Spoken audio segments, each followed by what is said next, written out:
Hello, friends, and welcome back to Little Fisher's Tales. Have you ever looked up at the big, bright sun or watched a tiny ladybug crawl on a leaf? Have you ever wondered, where did everything come from? Well, today we are going to hear the most amazing story of all, the story of the very beginning of the world. It's the story of creation. Are you ready? Let's begin. In the very beginning, before there were any songs to sing or games to play, everything was dark and empty.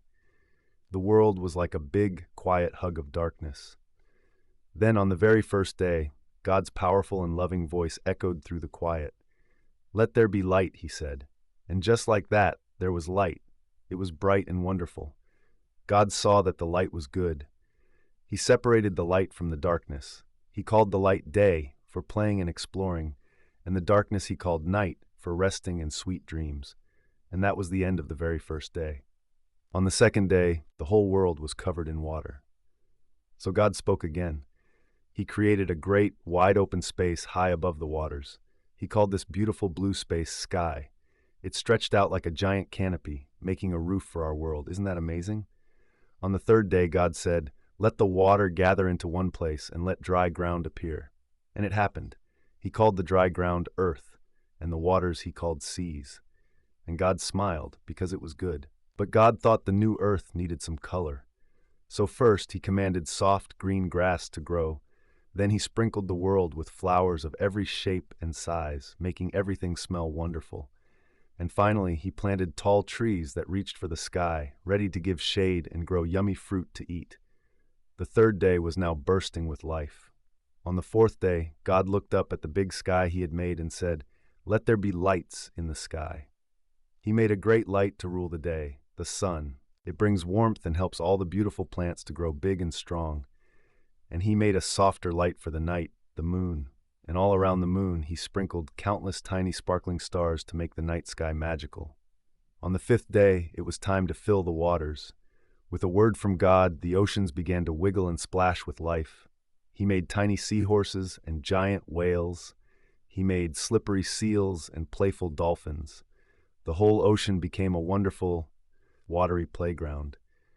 Then God filled the sky. He created birds to soar through the air, big eagles and graceful swans, and little sparrows and parrots to fill the world with beautiful songs.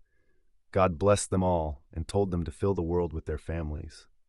On the sixth day, God created the animals that live on the land. He made the wild animals, the brave lions, the tall giraffes, and the strong elephants. He also made the farm animals that would be our friends, like fluffy sheep and gentle cows. Then, at the end of this very busy day, God did his most special work. With great love, he created people. He made the first man, Adam, and the first woman, Eve. He made them in his own image, with hearts that could love and minds that could wonder. He gave them the special job of taking care of the beautiful world he had made. And so the heavens and the earth were completed. God looked at everything he had made, the bright sun, the tall trees, the splashing fish, the singing birds, the wonderful animals, and the smiling people, and he saw that it was all very, very good. On the seventh day, God's amazing work was finished. So he rested. He blessed the seventh day and made it holy. It became a special day of peace, a day to stop and enjoy the beautiful world, to be with family, and to remember the God who made everything out of love.